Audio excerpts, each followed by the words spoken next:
ಎಲ್ಲ ಫುಲ್ಲು ಎಲೆ ಉದುರ್ತದೆ, ಎಲ್ಲ ಪೂರ್ತಿ ಕಾಡೆಲ್ಲ ಉದುರ್ತದೆ. ಅದು ಮಾತ್ರ ಕೆಂಪು ಹೋಗ್ಬಿಟ್ಟಿರ್ತದೆ, ಬೇಸಿಗೆ ಕಾಲದಲ್ಲಿ ಕೆಂಪು ಹೋಗ್ಬಿಟ್ಟಿರ್ತದೆ. ದೂರದ ನೋಡ್ರಿ ಬೆಂಕಿ ಕಣ್ಣಿಗೆ ಕಾಣ್ಬಿಡ್ತದೆ ಮರ.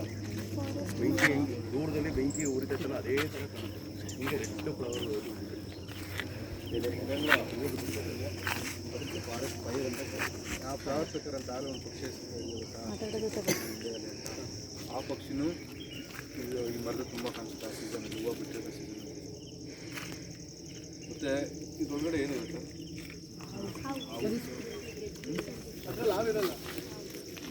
ಕ್ವಶನ್ ಕೇಳ್ತಾರೆ, ನಾನು ಆನ್ಸರ್ ಹೇಳಿಲ್ಲ ಇನ್ನು. ಹಾವಿರೋದಲ್ಲ,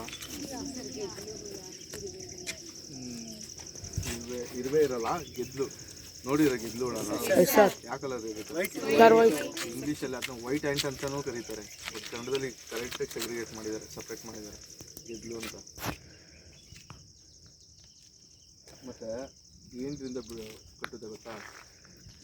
ಬರೀ ಮಣ್ಣಿಂದ ಕಟ್ಟಕ್ಕಾಗಲ್ಲ. ಈ ಥರ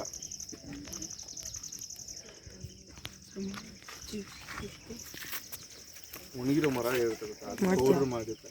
ಮತ್ತು ಮಣ್ಣು ಚಾವ ಇರೋ ಮಣ್ಣು, ಮತ್ತು ಅದರ ಎಂಜಿಲು, ಮತ್ತು ಅದು ಎಕ್ಸ್ಕ್ರೀಟ್ರಿ ಇದು ಸಿಸ್ಟಮು ಎಲ್ಲ ತೊಗೊಂಡು ಮಿಕ್ಸ್ ಮಾಡಿ ಕಾಂಕ್ರೀಟ್ ಥರ ಮಾಡಿ ಬಿಲ್ಡ್ ಮಾಡೋದು, ಅಂದರೆ ಕಟ್ಟುತ್ತೆ. ಮತ್ತು ಇಲ್ಲಿ ನೀವು ಗೆದ್ಲುಳ ನೋಡೋಕ್ಕಾಗಲ್ಲ ಒಳಗಡೆ. ಈ ಭೂಮಿ ಮೇಲೆ ಏನು ನೋಡ್ತಿದ್ದೀರೋ ಇವಾಗ ಇದೊಂದು 4 ಅಡಿ ಇದೆ ಅಂದ್ಕೊಳ್ಳಿ, ಇದು ಡಬಲ್ ಇರುತ್ತೆ. ಡಬಲ್ ಇರಬಹುದು, ಯಾಕಂದರೆ ಅದು ಒಂದು ಅಪ್ರಾಕ್ಸಿಮೇಷನ್ ಅಷ್ಟೇ. 4ರಷ್ಟು ಇರ್ಬೋದು, ಇಲ್ಲ 5ರಷ್ಟು ಇರ್ಬೋದು ಒಳಗಡೆ ಭೂಮಿ.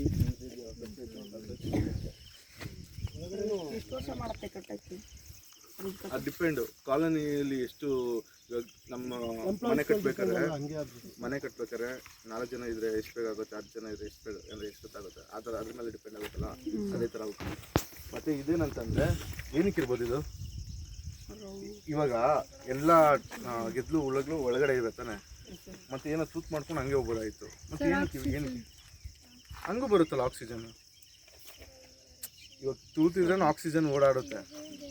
ಇವಾಗ ಹಿಂಗೆ ಮಾಡಿ ಆಕ್ಸಿಜನ್ ತೊಗೊಬೇಕನ್ನೋದು. ಮಳೆ ಬಿದ್ದರೆ ನೇರ ಮನೆ ಒಳಗೆ ಹೋಗುತ್ತೆ. ಚಿಕ್ಕದಾಗಿ ಮಾಡ್ಕೊಬೋದಾಯ್ತು ಅದಕ್ಕೆ ಗೂಡು. ನಾವಿವಾಗ ಎ ಸಿ ಎಲ್ಲ ಏನಕ್ಕೆ ಯೂಸ್ ಮಾಡ್ತೀರಿ? ಅದಕ್ಕೂ ಶೆಕೆ ಆಗುತ್ತೆ. ಅದಕ್ಕೂ ಒಂದು ಟೆಂಪ್ರೇಚರ್ ಅನ್ನೋದು ಬೇಕಲ್ವಾ ಅದಕ್ಕೆ.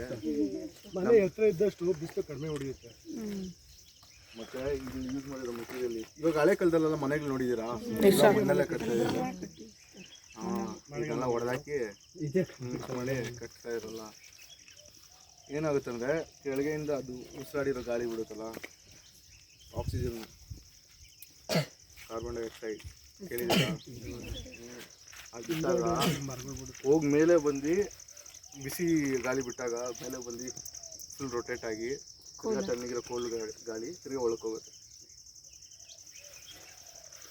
ಮತ್ತು ಜೇನುಗಳಲ್ಲಿ ರಾಣಿ ಜೇನು, ವರ್ಕರ್ ಬಿ ಅದೆಲ್ಲ ಕೇಳಿದ್ದೀರಾ? ಇದರಲ್ಲೂ ಹಂಗೆ ತಾಯಿ ಹುಳು ಅಂತ ಒಂದು ಕ್ವೀನ್ ಟರ್ಮೈಟು, ಸೋಲ್ಜರ್ ಟರ್ಮೈಟು, ಮತ್ತು ವರ್ಕರ್ ಟರ್ಮೈಟು, ನರ್ಸಿಂಗ್ ಟರ್ಮೈಟ್ ಅಂತೆಲ್ಲ ಇರುತ್ತೆ. ನರ್ಸಿಂಗ್ ಟರ್ಮೈಟ್ ಏನು ಮಾಡುತ್ತಂದರೆ ರಾಣಿ ಕೆಲಸ ಏನಂತಂದರೆ ಬರೀ ಮೊಟ್ಟೆ ಇಡೋದು. ಆ ಮೊಟ್ಟೆಗಳನ್ನ ಅದೇ ಕೇರ್ ಮಾಡೋದು, ಪ್ರೊಟೆಕ್ಟ್ ಮಾಡೋದೆಲ್ಲ ನರ್ಸಿಂಗ್ ಟರ್ಮೈಟು. ವರ್ಕಿಂಗ್ ಟರ್ಮೈಟ್ ಬಂದು ಈ ಮೌಂಟ್ ಏನು ಕಾಣ್ತಿದೆಯೋ ಕಟ್ಟೋದು. ಮತ್ತು ಇದು ಸೋಲ್ಜರ್ ಟರ್ಮೈಟು ಬೇರೆ ಕಪ್ಪೆಗಳು ಅದು ಇದೆಲ್ಲ ಬರುತ್ತಲ್ಲ, ಅದನ್ನ ಕಚ್ಕೊಂಡಿರುತ್ತೆ, ಕಚ್ತಾ ಇರುತ್ತೆ, ಅದೇ ಸೋಲ್ಜರ್ ಟರ್ಮೈಟು. ಮತ್ತು ಕೀಟಗಳೇನು ಬರ್ದಿಂದ ಪ್ರೊಟೆಕ್ಟ್ ಮಾಡುತ್ತಲ್ಲ ಅದನ್ನೇ ಸೋಲ್ಜರ್ ಟರ್ಮೈಟ್. ಕ್ವೀನ್ ಟರ್ಮೈಟ್ ಅಂತ ಹೇಳಿದೆ ಗೊತ್ತಾ? ಎಷ್ಟು ವರ್ಷ ಬದುಕೋದು ಗೆಸ್ ಮಾಡಿ?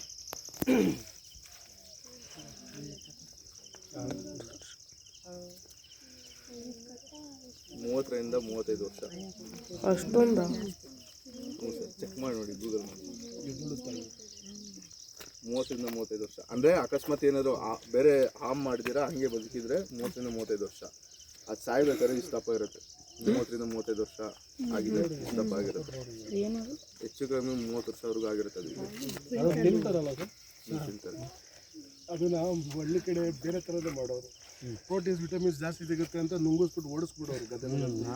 ಹಳ್ಳಿ ಕಡೆ ಬಿಡಿ. ಏನು ಬರಲ್ಲ. ಆಮೇಲೆ ಮೊಟ್ಟೆ ಎಷ್ಟಿಡ್ಬೋದು?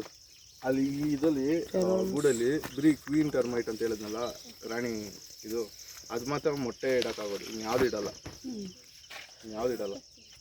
ಹಾಂ ಹೇಳ್ಬೇಕು ಎಷ್ಟು ಮೊಟ್ಟೆ ಇಡುತ್ತೆ ಬೇಗ ಮೂವ್ ಆಗೋಣ ಎಲ್ಲ ಹೇಳ್ರಪ್ಪ ಗೊತ್ತಿರೋಷ್ಟು ಹೇಳಿ ರಘು ಹೇಳಿ ಒಂದು ಗೆಸ್ ಮಾಡಿ ಹೇಳಿ ಒಂದು ದಿನಕ್ಕೆ ಸರ್ ಒಂದು ದಿನಕ್ಕೆ 1,000 ಡೈಲಿ ಇರುತ್ತೆ